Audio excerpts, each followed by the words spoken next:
एक वाणी भाई और बहनों, देखो कितने पॉइंट है इस भगवान को समझने के लिए, कितने पॉइंट हैं। एक नहीं है, सैकड़ों की संख्या में पॉइंट है सदगुरु रामपाल जी को परमात्मा मानने के लिए, सैकड़ों की संख्या में। इस सत्संग में क्या कह रहे हैं गुरुदेव भगवान? कबीर सागर में लिखा हुआ है, जब काल की और परमात्मा की तपतशिला पर वार्ता हुई थी, तो काल ने जब परमात्मा से वरदान ले लिए मीठा मीठा बोल के कि 3 युगों में जीव थोड़े ले जाना, चौथे युग में जितने मर्जी ले जाना, समुद्र पे पुलिया बनवाना, जगन्नाथ का मंदिर बनवाना, मैं आपका रूप भी बना सकता हूं, मुझे आज्ञा दे दो। और लास्ट में फिर क्या बोला काल, जो परमात्मा ने धर्मदास जी के माध्यम से कबीर सागर में लिखवाया, क्या था? पुण्यात्माओं, अब काल ने कहा था कि 12 पंथ करूं मैं साजा और नाम तुम्हारा ले करूं आवाजा। 12 पंथ नाम जो ले ही वो हमरे मुख आन समोही। क्या कहा था कि 12 पंथ करूं मैं साजा। काल ने कहा था कि जाओ तुम अब नीचे भले, तेरे नाम से, कबीर नाम से 12 पंथ चलाऊंगा, 12 पंथ। 12 पंथ करूं मैं साजा और नाम तेरा ले करूं आवाजा, तेरा ही नाम लेकर। और 12 पंथ नाम जो ले ही हमरे मुख में आन समोई। और क्या कहा था काल ने कि मेरे द्वारा चलाए गए उन 12 पंथों में, यानी गरीब दास जी तक के पंथ में यदि कोई नाम लेगा, वो हमरे मुख में आन समोई, वो पार नहीं हो पाएगा, मेरे मुंह में आएगा। 12 पंथ नाम जो ले ही हमरे मुख में आन समोई। अब अगर सतगुरु रामपाल जी एक सामान्य व्यक्ति थे, सामान्य जीव थे, और उन्होंने यदि 12वें पंथ में अपनी मुक्ति के लिए आदरणीय रामदेवानंद जी को अपना गुरु बनाकर नाम लिया था, तो आदरणीय रामदेवानंद जी कौन से पंथ के गुरु थे? 12 पंथ के गुरु, 12वें पंथ के गुरु। तो सतगुरु रामपाल जी ने कौन से पंथ में नाम लिया? 12वें पंथ में नाम लिया। और 12वें पंथ की आत्मा काल के मुंह में जाएंगी। 12 पंथ नाम जो ले ही हमरे मुख में आन समोई। तो अंध भक्तों, इस हिसाब से अगर सतगुरु रामपाल जी आप और हमारी तरह एक मनुष्य हैं, जीव हैं, मां के गर्भ से जन्म लेकर आए हैं, तो उन्होंने तो 12वें पंथ में नाम लिया था 17 फरवरी 1988 को। और यह परमात्मा की अमरवाणी है कि 12 पंथों में जो नाम लेगा वो पार नहीं हो सकता, असंख्य जन्म यही धक्के खाएगा, काल के मुंह में जाएगा। तो इस हिसाब से तो सतगुरु रामपाल जी काल के मुंह में जाने चाहिए। फिर तुम लोगों ने 1997 में बादलों में उड़ता हुआ कैसे दिखा दिया? तो 12वें पंथ में नाम लिया गुरुजी के परिवार ने, गुरुजी के दोनों बेटों ने, दोनों बेटियों ने। ये पार नहीं हो सकते, ये विधान है भगवान का कि 12 पंथ नाम जो ले हमरे मुख में आन समोई। 12वें पंथ में नाम लिया गुरुजी की कलयुगी पत्नी ने, वो इस जन्म में पार नहीं हो सकती। 12वें पंथ में नाम लिया गुरुजी के भाई महेंद्र ने, इस जन्म में पार नहीं हो सकता। और उनके कर्म बता रहे हैं, ये मालिक की अमरवाणियां हैं। इसलिए परमात्मा ने ये सेवा हम सत्सेवकों को बख्शी है, अपनी महिमा की, ये सत्य उजागर करवाने की। इसलिए गुरुदेव ने ज्ञान योग आप और हमारा खोला है, ना कि अपने परिवार का, क्योंकि वो तो काल के मुंह में जाएंगे, काल के एजेंट बनकर आए हैं। 12 पंथ नाम जो ले हमरे मुख में आन समोई। अब ये ना समझना कि उन्होंने तो 1995 में फिर 13वें पंथ में नाम ले लिया सतगुरु रामपाल जी से। पहले कौन से पंथ में नाम लिया था? 12वें पंथ में। तो वो तो काल की भोजन है, काल की खुराक है। सारे काम वर्तमान में वही कर रहे हो, खुद भी काल के मुंह में जाने वाले काम कर रहे हैं, और बेचारी संगत को भी काल के मुंह में ठोकने वाले काम कर रहे हैं। तो अगर आप लोग सतगुरु रामपाल जी को एक जीव मान रहे हो, आश्रम वाले भाई बहनों कान खोल के सुन लो। अगर आप 8 सितंबर 1951 से संत रामपाल जी को प्रकट हुआ कबीर भगवान नहीं मान रहे हो, और आप और हमारे जैसा एक जीव मान रहे हो, और मां के गर्भ से जन्म लेकर आया हुआ मान रहे हो, तो भैया 12 पंथ में नाम लिया उन्होंने, 12वें पंथ में। और 12वें पंथ में नाम लेने वाला तो काल के मुंह में जाएगा। तो तुम्हारे हिसाब से तो सतगुरु रामपाल जी खुद ही काल के मुंह में हैं। फिर उनके द्वारा दिया गया ज्ञान, उनके द्वारा दिया गया नाम, फिर तुम्हें कहां से सतलोक भेज देगा? तो ये वाणी परमेश्वर ने जीवों के लिए बोली है, जीवों के लिए। कि द्वादश पंथ नाम जो ले हमरे मुख में आन समोई, कि जो व्यक्ति, जो जीव, 21 ब्रह्मांड का जो प्राणी उस 12वें पंथ में नाम लेगा, वो व्यक्ति मेरे मुंह में आएगा। ना कि परमात्मा के लिए, कि वो परमात्मा कबीर जी स्वयं एक आम व्यक्ति की भूमिका करके 12वें पंथ में नाम लेंगे, वो काल के मुंह में नहीं जाएंगे। मां के गर्भ से जन्म लिया हुआ जीव जिसने 12वें पंथों तक नाम लिया है, वो काल के मुंह में जाएंगे। क्योंकि पहले वाली वाणी क्या बोल रही है कि गुरु बिन वेद पढ़े जो प्राणी, यहां पे एक शब्द है प्राणी। अगर कोई जीव होगा, अगर कोई प्राणी होगा, वो अगर बिना गुरु के वेद गीता कुरान पुराण पढ़ेगा तो समझे ना सार रहे अज्ञानी। ये परमात्मा पे लागू नहीं है, क्योंकि सतगुरु रामपाल जी तो एक प्राणी की भूमिका कर रहे हैं, वो प्राणी नहीं है, इसलिए उन पर लागू नहीं है। उन्होंने तो मुंह बोला गुरु बनाया। तो क्या कह रहे हैं गुरुदेव भगवान? अरे ये जगत वाले, ये दुनिया वाले अगर ध्यान से सत्संग सुनने लग गए ना, तुम आश्रम वालों को मुंह से एक शब्द भी नहीं निकालने देंगे, तुम्हारे को बोलने भी नहीं देंगे। कि तुम तो कहते हो हमारे गुरुजी परमात्मा है, भगवान है। बताओ तुम्हारे गुरुजी ने कौन से पंथ में नाम लिया? तुम झट से कहोगे 12वें पंथ में नाम लिया, और ये वाणी सुना देंगे कि देख 12वें पंथ में नाम लेने वाला तो काल के मुंह में। अब बता फिर क्या जवाब है तुम्हारे पास में? फिर कहोगे नहीं नहीं हमारे गुरुजी तो परमात्मा है। वो थप्पड़ मारेगा, तूने पहले क्यों नहीं बताया कि तेरा गुरु परमात्मा है? पहले तो तू बोल रहा था कि कबीर जी भगवान है, कबीर जी भगवान है। तो भाई और बहनों, गुरुजी जो कहते हैं ना कि बच्चों जिसने 3-4 साल से नाम ले लिया और ब्रह्मा विष्णु महेश भी आ गए तो ज्ञान में मुंह के खाके जाएंगे। इन आश्रम वालों के लिए नहीं कहा परमात्मा ने, अपने परिवार के लिए नहीं कहा, ये साध संगति से जुड़ी हुई आत्माओं के लिए कहा है कि उन आत्माओं को फिर इतना ज्ञान हो जाएगा, काल भी मुंह के खाके जाएगा, ब्रह्मा विष्णु महेश भी जीत नहीं सकते। तो क्या कह रहे हैं गुरुदेव भगवान? तो पुण्यात्माओं, अब काल ने कहा था कि 12 पंथ करूं मैं साजा और नाम तुम्हारा ले करूं आवाजा। 12 पंथ नाम जो ले ही वो हमरे मुख आन समोही, जोग जीत बेसक जाओ संसारा, जीव ना माने कहा तुम्हारा। देवल धाम और देव पूजाऊं या विद जीवों को भरमाऊं, और अनंत और अनेक पंथ चलाऊं। इन 12 से न्यारे भी चलाऊंगा, जैसे ये धन सतगुरु राधा स्वामी, जय गुरुदेव, ये सारे और काल के ही पंथ है। सतलोक की महिमा गाते, कख का पता नहीं, मंत्र 5 नाम काल के, और शब्द स्वरूपी राम सतपुरुष अकाल मूर्ति को मंत्र नहीं जाप करके तो भगवान की महिमा है। धर्मदास ने पूछा था, हे परमेश्वर फिर कैसे कल्याण होगा? तो परमेश्वर ने कहा था, बेटा कलयुग में मैं आऊंगा, ये जो 12 पंथ काल चलाओगा, इनमें से 12वां पंथ गरीबदास पंथ होगा। और संवत 1774 हुई, ताजन प्रेम प्रगटे जग सोई। प्रगट हुआ मम वाणी, मेरी वाणी गरीबदास जी के माध्यम से फिर दोबारा प्रकट होगी, मेरी महिमा की वाणी। और 12वें पंथ फिर हम ही चल आवे और सब पंथों को मिटाकर एक पंथ चलावे। तो कितना क्लियर होता जा रहा है भाई और बहनों गुरुदेव भगवान की समर्थता के विषय में, उनके परमेश्वर होने के विषय में। और एक नहीं भाई और बहनों, कई प्रमाण मिलेंगे, कई प्रमाण। एक सत्संग और सुनाते हैं आपको। इन लोगों ने तो गुरु जी को 1997 में कबीर जी के द्वारा सतलोक भेज दिया, बादलों में उड़ा दिया गुरु जी को, कि भाई वो तो पूर्ण गुरु नहीं थे, वो पूर्ण परमात्मा नहीं थे।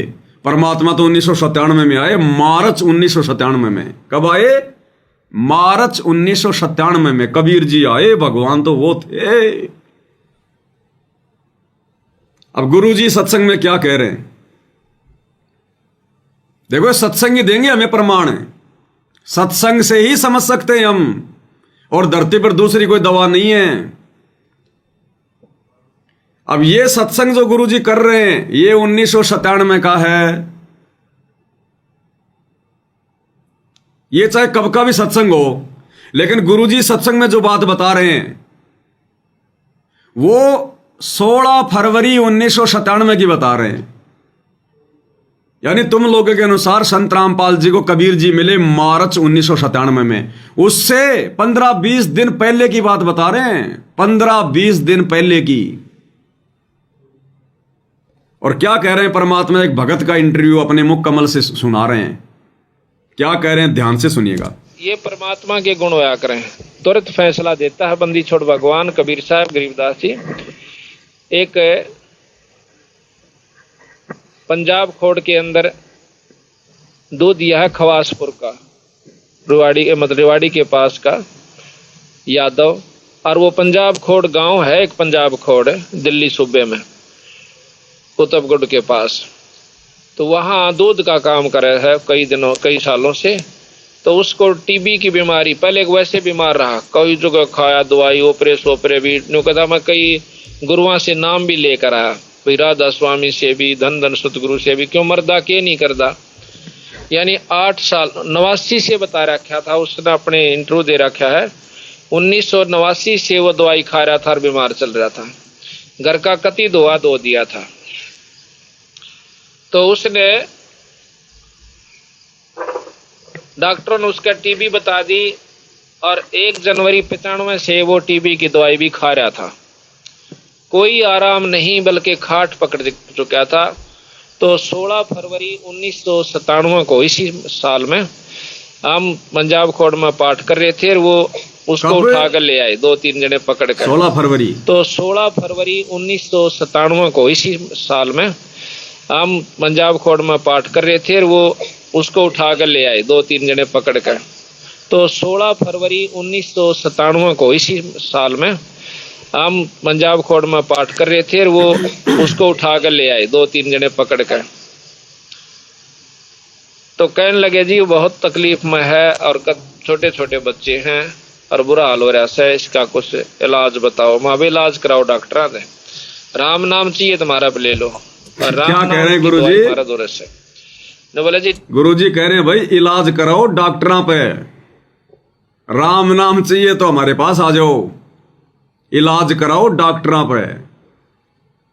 और इन्होंने धनाना आश्रम में हॉस्पिटल खोल दिया, इन्होंने धनाना आश्रम में हॉस्पिटल खोल दिया। गुरु जी कह रहे हैं इलाज कराओ डॉक्टरों पे, और इन्होंने खोल दिया हॉस्पिटल। गुरु जी के प्रत्येक वचनों के विरुद्ध कार्य कर रहे हैं। तो 16 फरवरी 1997 की घटना है, आगे सुनिएगा। डॉक्टरों पर घाट नहीं गाल रखी, कोई आराम नहीं हुआ। तो बंदी छोड़ का माँ भी आओ शरण में, नाम लो, दुख सोते हैं कर्म से, कर्म कटते हैं सच्चे नाम से, सतनाम से। आम नाम से काम नहीं चलता। तो हमने बताया कि एक तो पाठ करवाना होगा बंदी छोड़ के नाम का, थारे धर्म का काम से हमने कुछ पाठ मत कुछ नहीं ले जाना। तो उन्होंने बोले जी जो कहोगे वो कर देंगे हम। वो नाम ले गया, उसने उस दिन पाछे दवाई छोड़ दी 16 फरवरी से। घरवाला ने चिंता हुई कि यू खांदे खांदे जीवा था दवाई, अरे फिर यूं उम्र रहेगा, और उसको चैन सा हुआ दवाई छोड़ने पाछे। तो घरवाले उसको 5 दिन के बाद डॉक्टर के पास ले गए। डॉक्टर ने बोला भाई एक्सरे ला, पिछले जो महीने पहले एक्सरे कराया था 15 दिन पहले, उसमें सख्त खतरनाक बीमारी टीबी की बहुत गहरी पाई। दोबारा एक्सरे उतारा तो उसमें कोई बीमारी नहीं थी। डॉक्टर ने बोला आस पास दवाई मत खाइए, तेरा नुकसान कर सकती है। बोल सतगुरुदेव की। अब सुनिए आगे। देखो ये परमात्मा के गुण होया करें, और परमात्मा लाभ देश है तार के माँ का, यानी गुरु, पूरा गुरु हो। क्या कह रहे हैं गुरुदेव कि ये परमात्मा के गुण होते हैं और परमात्मा लाभ देता है तार के माध्यम से, यानी पूरा गुरु हो। तो सतगुरु रामपाल जी पूरे गुरु थे, तभी तो उसके टीबी का रोग गायब हो गया। जो दवाई खाते खाते भी टीबी का रोग समाप्त नहीं हो रहा था, घर वाले कह रहे थे जी ये मरेगा, और डॉक्टर ने भी कह दिया था तेरे तो भयंकर टीबी है, तेरे तो फेफड़े छने हुए हैं। और फिर उसने सतगुरु रामपाल जी से उपदेश लिया, और जब डॉक्टर के पास गया तो डॉक्टर ने उसका चेक किया सब कुछ, बोला भैया पहले वाले एक्सरे ला, उनमें तो भयंकर बीमारी है तेरे। वो पहले वाले एक्सरे ले गया, डॉक्टर ने देखा, नया एक्सरा किया तो बिल्कुल साफ फेफड़े, जवान बच्चे की तरह। और डॉक्टर ने कहा कि अब गोली दवाई मत खाना, नहीं तो तेरे नुकसान हो सकता। और फिर आगे गुरु जी क्या कहते हैं कि ये परमात्मा के गुण हैं। और परमात्मा ये काम करता है पूरे गुरु के माध्यम से। किसके माध्यम से? पूरे गुरु के माध्यम से, पूर्ण गुरु के माध्यम से। अब बताओ सतगुरु रामपाल जी पूर्ण गुरु हुए कि नहीं हुए? अरे उन्हीं से नाम लेकर तो इस प्रकार की समस्या से उसने निजात पाई, और उसके जैसे उस समय हजारों ने राहत पाई, हजारों ने। किसी को क्या बीमारी थी, किसी को क्या समस्या थी, किसी के भूत प्रेत पितर थे। तो सतगुरु रामपाल जी पूर्ण गुरु थे, तभी तो उस दूध वाले को, पंजाब खोड़ के दूध वाले को टीबी के रोग से मुक्ति मिली। आप कहोगे हाँ जी बिल्कुल हमारे गुरु जी पूर्ण गुरु। और ये बात कब की है? 16 फरवरी 1997, यानी संत रामपाल जी को तुम लोगों के अनुसार कबीर परमात्मा के मिलने से 15-16 दिन पहले की। उस समय तक तो सतगुरु रामपाल जी को कबीर जी भी नहीं मिले थे, दर्शन भी नहीं दिए थे। उससे पहले की बात है। तो पूर्ण गुरु है कि नहीं है? हाँ जी पूर्ण गुरु। अब आगे सतगुरु रामपाल जी क्या कह रहे हैं कि पूर्ण गुरु होगा वो कौन होगा? जो पूर्ण गुरु होगा वो कौन होगा? खुद सुन लो। जल बूढ़ पकड़ो हाथा, अपने गुरु जी के प्रति ऐसी विनम्रता हो। बंदी छोड़ है गुरु, क्योंकि गुरु होगा वो बंदी छोड़ ही होगा। बाकी नकली गुरु है, वह गुरु भी नकली गुरु है और वो बंदी छोड़ हो ही नहीं सकते। तो जो सही गुरु होगा वो बंदी छोड़ होगा। अमर करो सतलोक पठाऊं, ताते बंदी छोड़ कहाऊं। लो जी, गुरु जी कह रहे हैं जो पूर्ण गुरु होगा, जो गुरु होगा वो बंदी छोड़ ही होगा। अब बंदी छोड़ कौन होता है भाई? बंदी छोड़ तो एक ही है सृष्टि में, कबीर जी। धाड़ी मुछ वाले तुम लोगों के अनुसार कि बंदी छोड़ तो एक ही है, और तो कोई बंदी छोड़ है ही नहीं। और गुरु जी क्या कह रहे हैं? जो पूर्ण गुरु होगा, जो गुरु होगा वो बंदी छोड़ ही होगा। तो बताओ भाई 16 फरवरी 1997 को जब पूरा गुरु धरती पर था सतगुरु रामपाल जी के रूप में, और पूरा गुरु सारे काम कर रहा था, परमात्मा वाले काम कर रहा था, और पूरा गुरु खुद बंदी छोड़ी होता है, कबीर जी होता है। फिर 1997 में संत रामपाल जी को फिर और कौन सा बंदी छोड़ आके मिला? क्या बंदी छोड़ भी दो हैं क्या? जब पूर्ण गुरु खुद ही बंदी छोड़ होता है और सतगुरु रामपाल जी पूर्ण गुरु, फिर बताओ 1997 में सतगुरु रामपाल जी को दूसरा बंदी छोड़ कहां से आके मिला? कौन से बंदी छोड़ ने दर्शन दिए जब खुद ही बंदी छोड़ धरती पर है? ये जानबूझ के परमात्मा ने डेट बोली है, जानबूझ के 16 फरवरी 1997। मालिक को पता था कि ये काल आगे चलकर मुझे परमात्मा साबित नहीं होने देगा, रोड़ा अटकाएगा, मेरे बच्चों का विश्वास ढंग से नहीं होने देगा। ये संगत में घुस के, मेरे परिवार में घुस के, इन कोऑर्डिनेटरों में घुस के सारा उल्टा काम करेगा। ये संगत माई कुसंगत उपजे जैसे बन में बास, और आप पे घिस घिस आग लगा दे कर बन खंड का भी नाश। तो ये गुरु जी के परिवार वाले, ये कोऑर्डिनेटर खुद का तो नाश कर ही रहे हैं, बेचारी संगत का भी कर रहे हैं। इसलिए गुरु जी ने जानबूझ के 16 फरवरी 1997 की डेट बोली, ताकि 1997 वाली डेट से मार्च और फरवरी में तो बहुत अंतर हो गया, 1 महीने का। तो तुम लोगों ने जो 3D फिल्म बनाई है 25 मिनट की कि संत रामपाल जी तो एक जीव थे, कबीर जी की आत्मा थी, कबीर जी ने उनको सतलोक भेज दिया। अरे वो पूर्ण गुरु थे या नहीं थे कबीर जी के मिलने से पहले? तो पूर्ण गुरु कौन होता है? खुद कह रहे हैं गुरु जी बंदी छोड़ होता है। अब बंदी छोड़ तो एक ही होता है भाई, कबीर। अब बताओ फिर दूसरा बंदी छोड़ कैसे मिलेगा कि संत रामपाल जी को, जब खुद बंदी छोड़ धरती पर है? तो भाई और बहनों, ये प्रमाण परमात्मा ने जानबूझ के छोड़ दिए, नहीं तो आज ये काल गुरु जी को परमात्मा नहीं मानने देता।